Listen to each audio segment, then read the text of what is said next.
But will this something be the moon? Well, personally, I don't think that it is going to be the moon eclipsing the sun on April the 8th. And let me tell you why. Now, let's take a look at the path of totality. And let's use some critical thinking, some common sense. Let's forget what we were taught for a moment, and let's just observe the path of totality. It's going to start down here in the southwest and make its way northeast across the United States and even parts of Canada. Now, if we live on a spinning ball, which we don't, but let's just say hypothetically, and this ball is spinning eastward, okay? Spinning eastward, causing the sun to rise in the east and set in the west. The same with the moon, guys. The moon rises in the east and sets in the west. So the path of totality should only run east and west here. It should never run north and south. I'm not 100% sure what it is that is going to be eclipsing the sun, but I know how our moon works and I know how it moves. So it can't possibly be the moon. The moon doesn't go down here under your stupid globe and go northward, up over it, and then back down around it. It just doesn't do that, guys. And not only that, but real pictures of a solar eclipse look nothing like the ones that come from NASA. Real photo eclipse pictures, as you can see here, whatever it is that's eclipsing the sun is always the same color as the sky, or you might call it the atmosphere, but it's always the same exact color as the sky. But see, NASA will show you this eclipse as being some sort of a black object here, but that's not how they actually look at all. Now, I want you to take a close look at this eclipse image here. Again, they're showing you a black disc where you can see the entirety of whatever this object is. They're showing you a black disc. They're showing you the bottom edge as well as the part that's in the sun here. But let me show you what a real partial eclipse photo looks like. It looks just like this, guys. Notice you can only see the part that is in front of the sun here. You can't see the rest of the disc. You can't see the bottom part until it crosses paths with the sun here. This leads me to believe that it's not an actual physical object that's eclipsing the sun here. It's more like a node. And what are nodes, you may ask? Well, nodes are these celestial bodies that we have in the sky that are not visible to the unaided eye. They're not visible in the visible spectrum of light. So they're completely invisible unless they cross paths with another celestial body, such as the sun or the moon. And here's another image that proves my point. As you can see here, the only part of this celestial body here that's visible is the part that is eclipsing the sun right here. Notice you can't see any of the rest of it. It's completely invisible, and in fact it's the same exact color as the sky. I mean, just look at it and think for a second. If that was the moon, you would be able to see the outline of the whole disc, not just the part that's blocking the sun right there. It shouldn't look like a Pac-Man. If there's a physical rock right here, you should be able to see the rest of the ball. But whatever this is eclipsing the sun, it is not a ball and it is not a physical rock.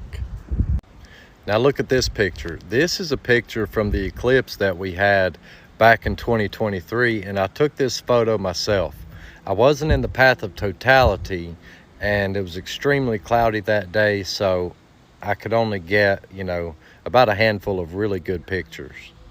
But again, I just want you to notice, look at this.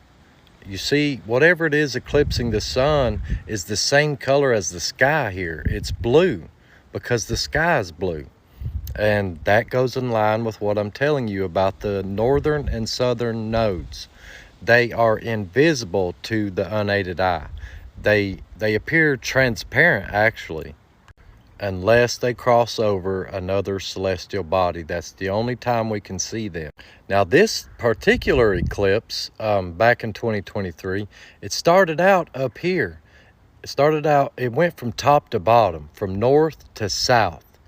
And it started here and it came around the side and then it exited off over here.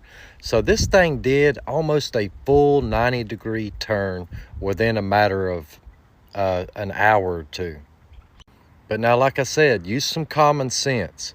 If you take a rock, a physical rock, a ball, and place it in front of the sun, partially blocking the sun, you would be able to see the entire outline of this rock.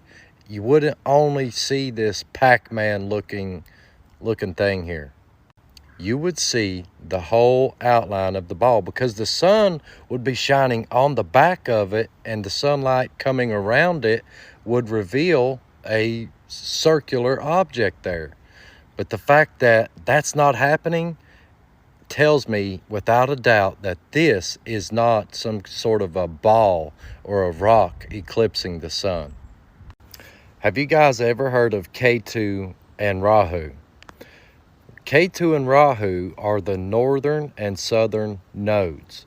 And what they are invisible celestial bodies. And our ancestors and the ancients all knew about these celestial bodies. In fact, they were using the geocentric model to accurately predict solar and lunar eclipses for thousands of years before the heliocentric model was ever invented. I think our ancestors actually had a way of tracking these nodes, Ketu and Rahu, and they could tell whenever one of these nodes was about to cross over or intersect with the sun or the moon. Therefore, they were able to predict solar and lunar eclipses. Now, of course, in Egyptian mythology and other mythologies, they deified these celestial bodies. They deified Ketu and Rahu, which in Christianity, we know that is wrong. You should never deify any celestial body, because that's all they are. They're celestial bodies. They are not gods. We should worship the Creator, not the creation. But back to the nodes. Remember, I told you there's a northern node and a southern node. And that's why eclipses happen from south to north or from north to south. If this was the moon eclipsing the sun, it could only happen from east to west or west to east. That's the only way it could happen. Use your common sense, guys. Stop believing everything the government tells you to believe. Their goal is to deceive the entire world into thinking that God doesn't exist when He does. Why would they lie about the shape of the earth? This is a question I get all the time. There's a number of different reasons why they would lie, but I'm not them, so I can't tell you for sure what's in their mind. All I know for sure is they work for Satan. And Satan's goal is to deceive and lead as many people to hell as he possibly can. He doesn't care how you get to hell, just as long as you get there. And what better way to lead billions of people to hell than to convince them that God doesn't exist and that they came from a big bang and then evolved from single-cell organisms into fish to lizards, and then from lizards to monkeys, and then from monkeys to humans. You see, the globe model made possible the theory of evolution and the Big Bang. They could never have taught those theories or got anyone to believe them with the flat earth model, because it just doesn't work. You can't get a flat earth under a firmament dome from a Big Bang. So that's another reason I like flat earth so much. It crushes and destroys both of those satanic lies in one model. Because if we live under a firmament dome, somebody had to put it there, and somebody had to create and design it. And that somebody is God. They're hiding God, my friends. We believe the moon is passing over the sun. It should be, but looking at these filtered images, nothing is there. It matters not what one does with telescope or imagery software, one cannot find a trace of the moon. It is as though the sun eats itself. It's really important you understand the moon is not there. Then you might wake up to the magic and mysticism of this realm we are in. Totality during a full solar eclipse can only be seen from a very small area on Earth. This area is usually about 100 miles or 160 kilometers wide and about 10,000 miles or 16,000 kilometers long. Areas outside this track may be able to see a partial eclipse of the sun. This thin strip is pure flat Earth truth, as a shadow is never smaller than the object casting it.